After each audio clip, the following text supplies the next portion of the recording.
Today I'm going to be taking part in a Fartlek training session, and the literal translation of the word Fartlek from Swedish is speed play. So speed play means that you need to be running at different intensities and different speeds throughout your training session. So for example, you might jog, you then might run a little bit faster, and then you might incorporate a sprint into your whole training session. Now, two ways that you can do that.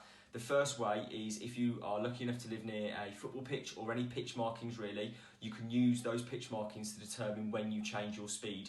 So for example, you might run the length of the football pitch, you then might sprint the width, and then you might run the length, sprint the width, run the length, etc, etc. Okay, so that's a good way of changing your speed. I unfortunately don't live near a football pitch or any pitch marking, so I'm going to have to use the other way.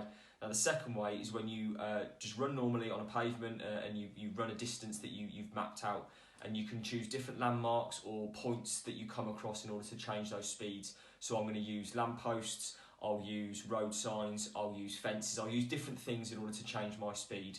Okay, so that's a really good way to improve your cardiorespiratory system, so that's your heart and your lungs, and it's also a good way to improve your speed because obviously you're sprinting. Now games players, if there's any out there, footballers, netballers, hockey players, rugby players, whatever it might be, this is a really good way to improve your match fitness. Now when you play your sport, you're going to be running and sprinting at different speeds throughout your match. So say, for example, you're a centre in netball. If you lose the ball, so you lose possession, you're then going to have to sprint all the way up the other end of the court in order to retain possession back. The moment you've got that ball back, you can then pass it off and your run's going to be slower up the court towards your attacking third. So all the time that you're playing your match, you're going to be changing the speed that you run at. So it's really important that you train in order to match what you're going to be doing in a game situation. There's two other ways that you can increase the intensity of your training session. The first is running on different gradients. So you might run uphill on an incline, you might run downhill on a decline. Now it's up to you how you incorporate them and whether you've got any hills or downhills around your area. But obviously in my video you'll see that I run up quite a few inclines. The second way is running on different terrains. Now I'll run on different terrains, I'll run on grass, I'll run on pavements, and I'll also run on a little track. So each of them will make me think and work a little bit harder and will also increase the intensity for me.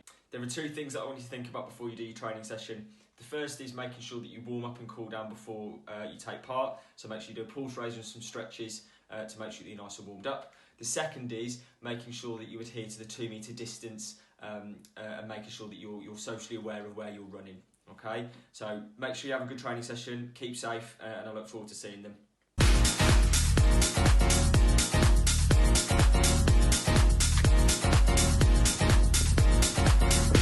got time, I got patience, I got faith on my side. Don't feel down, 'cause you're amazing. Stand up tall, you should be proud.